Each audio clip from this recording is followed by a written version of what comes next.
Hi, and welcome to Chief for Yourself. Great to have you with us today, wherever you happen to be in the world at this moment.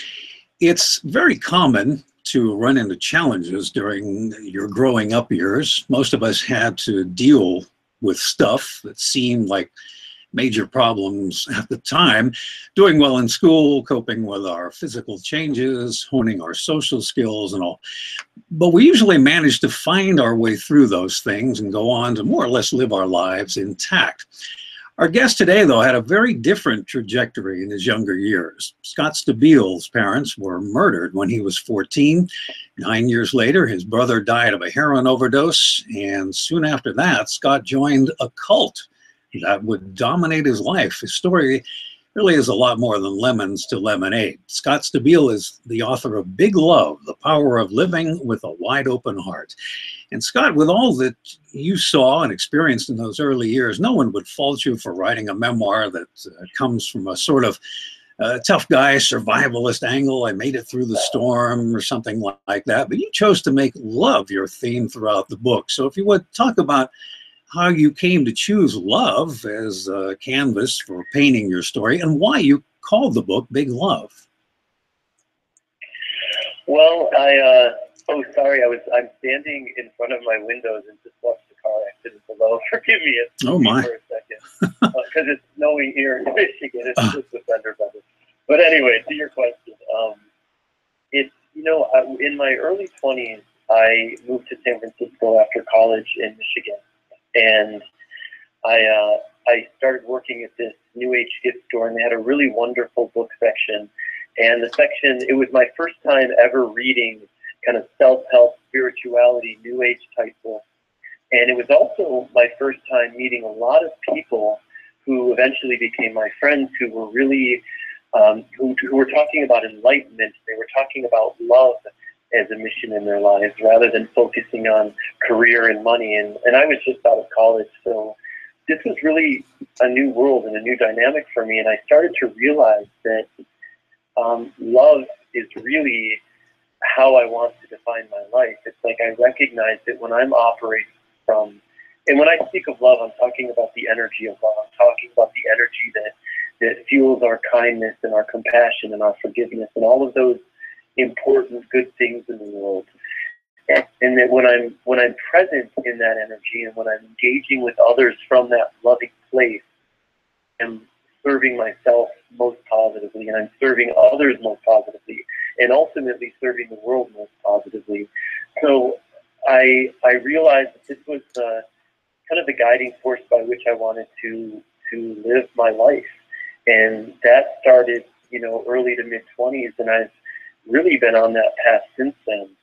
But I'll say that my parents at 14, I was nowhere near that frame of mind. I was just a kid, really a teenager, and was completely uprooted from my life and overwhelmed by the tragedy of having your parents murdered. And how I handled it then was just to bury it. In one of the chapters I write, this chapter called Dig, the purpose of that chapter, and I tell the story of losing my parents, and what I write about is how much I started to grow once I allowed myself to grieve the loss of my parents, once I allowed myself to cry and rage and allowed myself to be present in what I was feeling. And that was again in my early to mid-20s, how my life changed so much and my connections with people deepened and strengthened so much because I was allowing myself to be real with my feelings. But I'm really grateful that in my teenage years, I did just the opposite, because I think it's the only thing that got me through was and I didn't consciously do it. Something in me must have known, just bury it for now, go to school, move on with your life. And I went to school, was a really good student, had lots of friends, was very active in school. And once a year, I would cry about my parents, meltdown, cry, and then lock it away again and move on till, the next year when I would cry again. And that's how I survived it, not facing it. And I think that sometimes serves us, but ultimately I found, in order to in order to move forward most honestly, most authentically, with the greatest possibility for deep, deep connections, we have to be willing to sit with our experience in an honest way and feel our feelings, feel our sadness, feel our rage, feel whatever it is that's going on, rather than numbing ourselves and escaping them and trying to avoid it, to just be present. Mm-hmm. There's a long answer for you. Well, no, that's a great answer. I mean, it's just an enormously complicated and terrible experience, and there's so many ways to look at it, and you've got to deal. We can only imagine the changes that your parents' murders and your brother's drug dependency put you through. When my only sibling passed at a rather young age, I sat down and I asked the universe, what am I supposed to learn from this? My best friend really was taken away. As you look back, what do you see as the most important things you learned from your traumatic events? When I look at, I would say that some of the gifts that I've received from it, well, I've learned that I'm strong. I've learned that I'm resilient. I think that we can't learn just how strong and resilient we are until we have to endure something difficult, tragic, whatever it is. And we all ultimately have to endure something difficult and tragic. If you make it to your adult years in life, you're going to encounter loss, you're going to encounter grief. And I think that once we do encounter these greater struggles that life throws our way, we see our strength and our resilience to, I don't even want to say overcome, but to move forward as we've been through. I've also learned how much what a great gift sadness can be in our lives. We tend to be, so many of us, so focused on being happy all the time, which is impossible. Mm-hmm. That we forget that there are gifts in the other emotions. And one of the gifts that I've been given from having to grieve the loss of my parents and my brother is a much deeper empathy and compassion for others who are going through their own pain and darkness than I think I might have had otherwise. And I think that that's truly one of the great gifts of grief, if we allow for it, that we can show up for people in a much deeper way because of the experiences we've gone through ourselves. And also, I think, look, one of the tougher lessons is just life is not fair. And life is hard and tough, and there's no saying what circumstances completely beyond our control are going to hit us and completely uproot us and completely shift the direction of our lives. But that is one of the realities of this world, mm-hmm. And of humanity. And it's like, okay, I've learned that I'm much better off by resting in my acceptance of the unpredictable nature of reality than when I'm resisting it and when I'm fighting against all these things that are beyond my control.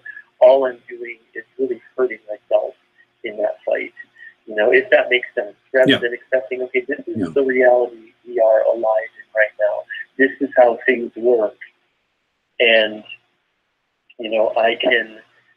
I can accept that, and I can move forward with that acceptance, and I can do whatever it is I can do to create for myself the best, most meaningful life that I can create within it all. Mm-hmm. And that goes back to love, by the way. Whenever I'm rooted in love, I know that I'm serving myself in the best, most meaningful way. Mm-hmm. Mm-hmm. Now, I know you're the youngest of 7 kids. Do you believe any of that stuff about birth order as being a predictor of coping skills? I don't know. Probably, possibly. I haven't given that much thought. I would say birth order is probably a predictor of certain things, and I'm the youngest, and I was definitely like the baby. Yeah. Well, your writing showed. I definitely see. Yeah.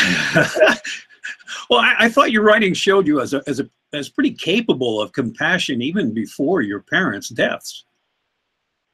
Definitely. Oh, I think when I reflect back on myself as a kid, I feel like I was always a hyper compassionate kid. Mm-hmm. And again, I don't, that for me feels like a gift. Like, I think that we can work, absolutely, we can work on our empathy, and we can work on our compassion. We're all always serve by doing so. And I recognized that I had a lot of compassion at a young age before I was even aware that this is compassion I'm having. But I also, like, if you thought, I think when you grow up with so many older siblings and the youngest, you can't help but be the youngest. You know what I mean? You're the baby till you die, I think. You mentioned earlier about having a yearly cry when you were younger. Does any of that kind of emotion still catch up with you at times? Oh, sure. But I'm more available to my emotions than I used to be. So I don't have to wait a year to cry. I would say still, like, I'm not the most natural crier. Like, crying isn't always the easiest thing for me, but I welcome it when it comes. Mm-hmm. I think crying is so healing. And, so I look, and movies will make me cry with, barely anything happening. So I look forward to going to the movies that will, inspire that emotion in me. I try to be, and again, I'm not always open to my feelings, but I'm way more open than I've ever been. And I really try to be more present with whatever's going on. And if that's tears, then let the tears come. Yeah. You did, though, have periods, understandably, when you were less than compassionate with your parents' killer. Take us through that transition that saw you forgive him. Yeah, that was also one of the greatest gifts that came from that horrible experience, was seeing that I could take a circumstance that most people deem as unforgivable and find forgiveness within it. But again, at 14 and my teenage years, that was the last thing I was thinking about, was forgiving the man who murdered my parents. But you start to realize. I started to realize when I would think about him, it was always with hatred in my heart, hatred in my mind, and it was always with blame and thoughts of vengeance and all these ugly thoughts that take a toll to feel. When we're lost in blame and when we're unrelenting in our unwillingness to forgive, we're hurting ourselves. We're hurting ourselves emotionally, physically. That's all toxic energy that we're carrying and emboldening. And I started to see that if this was again in my early 20s, that, if I want to move beyond these feelings, I've got to at least consider the possibility of forgiving this man. And what would that look like? And in a word, it looks like empathy. It was only when I started to really consider his experience, not his actions in murdering my parents and what that did to me, but like, what might his life have looked like to get into that point? How much self-loathing, how unsafe, how unseen must he have felt in this world to get to the point of killing other people? Because nobody who's operating from a place of self-worth and self-love and being seen in this world, nobody would kill somebody else. It's just not possible. So, look, I could connect to feeling unworthy. I could connect to feeling unloved. I could connect to those things. I could connect to that sense of struggle. I couldn't relate to killing anybody, but I could connect to wanting people dead when, I could connect to wanting him dead. Sure. So it was like those things are human experiences that we all can relate to. And that's what shifted everything for me. I just started to relate to his humanity and to recognize this is a man in pain, that only a person in pain would create this kind of pain. Mm-hmm. And then what I found is it wasn't like this moment where I said, okay, I'm going to decide to forgive him, and then suddenly forgiveness washed over me. It was this recognition that through empathy and compassion, when I would start to think about him, I realized I'm forgiving him. Like, I have forgiven him. It was like forgiveness found me because of the work that I had done to empathize with his experience. And I really like the fact that you refer to energy. You call love energy, and how important energy, everything is energy. At least that's how we look at it on this program. And we also have a big appreciation for living with authenticity, or what I call genuine living. Your book, and I think your life, as you've laid it out, is a great example of genuine living. Looking at genuine living as it pertains to happiness, is there any single example or experience in your life that points to authentic living as a really a core component of a happy life. How do you look at that? Well, I think authentic living is a core component of recognizing that we can't always be happy, and that's okay. Mm-hmm. You know, I think I'm with you in that I think everything is energy, and I feel like we, in the world of spiritual seekers and in the personal development world, there's been this, you know, this directive, like happiness is a choice, and choose happiness, and it sends this message that happiness is a choice, when in fact happiness is a feeling, and we can't choose our feelings. That isn't how I think feelings work.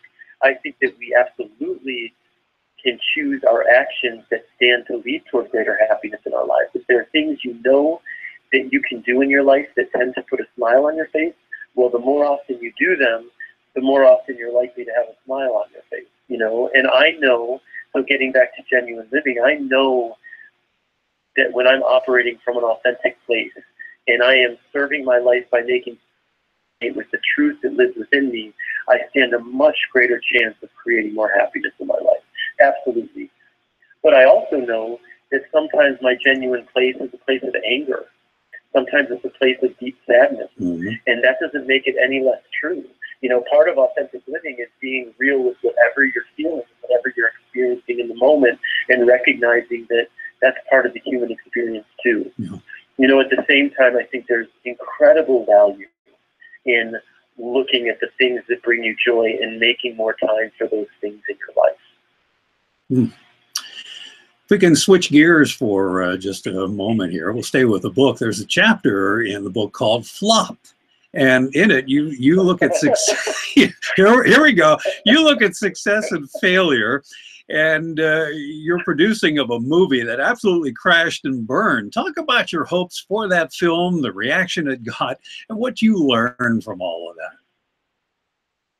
Yeah, that's what I think of all the chapters. That's my favorite title. I think it's like one word that says volume. And, yeah, you know, I wrote a kids film a handful of years ago, and it was released on more than 2,000 screens in the U.S., and which is a very exciting thing, you know, and wild and overwhelming. Like, I was going to have a film in all these theaters everywhere, and it was a monumental box office bomb. I mean, it's literally to this day still the lowest grossing wide release film in history. Like, that's what kind of flop it was. So, and it was critically panned. I mean, everyone hated this movie. So, and the few who saw it, a lot of them, most of them hated it too. So, you know, for me, this was a very, it was a big humiliation in a public way. And I mean, anytime look, here's what I believe about failure, what I've come to see in terms of how I look at failure. One is that anything, all of the successes we see out there, many of them are built upon mountains and mountains of perceived failures. Like, the path to success is through failure after failure, and a willingness to still stand up and show up and keep trying. So I absolutely believe that when we're looking at failures in terms of career and stuff like that, or relationships and things like that. But I also, what I came to discover for myself is that when I look at what success really means for me, I mean, the flop of the Oogie Love encouraged me to look at how I really define success and failure. When I look at success in my life, I see success as, how loving am I being? You know, how kind am I being when I'm out in the world? How compassionate am I being? And when I'm showing up for myself and my relationship and the world, from that place, I feel I'm most successful, because that's my true definition of success. That said, my ego still gets caught up in all of the other stuff, in, like, you know, popularity and like, you know, I have a book, and this book is out, and obviously it's like, I'd love to say that I don't care at all if anybody buys it and reads it, and I don't care at all if people don't like it, but the truth is I do, you know, obviously. But I also recognize that the number of books isn't ultimately what's important, that is not what does or does not define success. It just doesn't. So when I'm wrapped up into that is the definition of success, I know I'm just in my head and in my ego, and I know that that's okay, and that's part of being human, but it's also not where I feel most centered and grounded. And when I'm grounded and centered, I recognize that it's like success has nothing to do with sales or number of likes on Facebook or any of that business. You know, it's like, how are we showing up in the world? You call it genuine living, which isn't that what you said? Genuine Yes, living? genuine living. Yeah, I've never heard that together, but I like that a lot. It's like, that's success for me. When I am living most genuinely, that's me being profoundly successful. Mm-hmm. Mm-hmm. You also have a great presence on social media, especially on Facebook, but I guess that experience really began when you were publicizing the movie. And I want to play the eternal optimist here, having worked in entertainment for a lot of years. A lot of time has passed, but maybe you want to think about bringing that idea back, the film and the book, in some other form, say in the digital realm or a line of plush toys or something like that. You ever think about that? I mean, the truth is, I was just the writer on the film, so all of that is, I have no ownership of anything. Oh, okay. You know what I mean? Like that, yeah. that would be for me to decide if it ever comes back or anything like that. Yeah, but who knows? Who knows? What can happen, right? You are a creative sort, so something could come of that, I'm sure. Yeah. As a final question, I want to ask the formula question. What should the reader take away from Big Love? And in particular, how is Scott Stabile's story a good go-to source for anyone who's really struggling in life? Well, you know, I think that it's probably the same answer for both of those things in a way, because one of my great hopes is that in reading Big Love, will feel less alone in their lives and in their struggle. I mean, part of what I try to convey in my writing is how universal the human experience is, and how not just connected we all are, but how similar we all are. And though you don't have my exact circumstance, you may not have had your parents killed, but you likely know loss in your own way. Like, I have my experience of heartbreak, you have yours. They're not the same, but we still know what it means to have a broken heart. And that is really what I tried to do with the book, through telling my personal stories, some of which are very heavy, a lot of which are just everyday types of things. It's that people will be able to connect to my response to the experiences that I've gone through in my life and relate to them from that place, and recognize, like, hey, wait a minute, this guy's a lot like me. You know, maybe I'm not so, I'm not a freak. I'm not alone in my struggle. So that's one of the great hopes. And then another is just really, really hope the book encourages people to choose love as a guiding force in their lives as often as possible. And with that said, I am not always loving. I'm a jerk a lot of the time too, yes, but I really try to bring myself back to the loving space and loving energy as quickly and as often as possible. And it has served me. If you respond to the work I'm doing on Facebook, if you respond to the writing in the book, I credit my commitment to love for a lot of it. Mm-hmm. Scott's website is scottstabile.com, Scott 2 T's, STABILE.com. And I guess we can send people to your Facebook page too. We just key in your name there in the box at the top, would take us there. Absolutely. Yeah. The book is Big Love, The Power of Living with a Wide Open Heart, from our guest, Scott Stabile. Scott, thanks for talking to us and for writing a great book. Come back and talk with us again. Let us know what you're up to. We'd really love that. Oh, I'd love to. And thank you so much for the work you're doing, John, and for having me on today. I really appreciate it. Thank you so much. And again, come back, and for now, have a great day. Stay warm in Michigan, okay? I can tease it being in Southern California, but I grew up in the East, so I know what you're feeling. So, you know what it's like. All right. Be well, sir. I will talk to you. Bye-bye. All right, Scott Stabile, and we'll have a link to Scott Stabile's website at achieve4yourself.com. Make sure you're with us when these calls are recorded, either at achieve4yourself.com or at the Achieve for Yourself community page on Facebook. You can also find us there.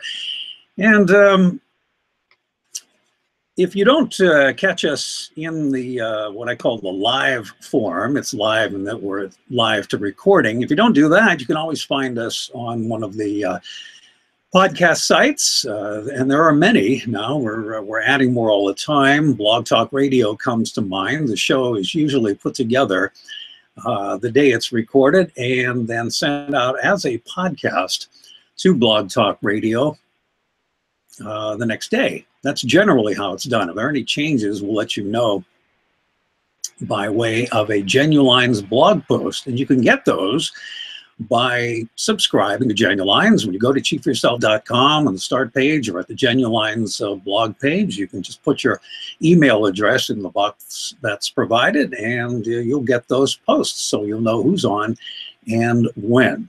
So that is going to do it for today. Thank you so much for your support. Always grateful for that.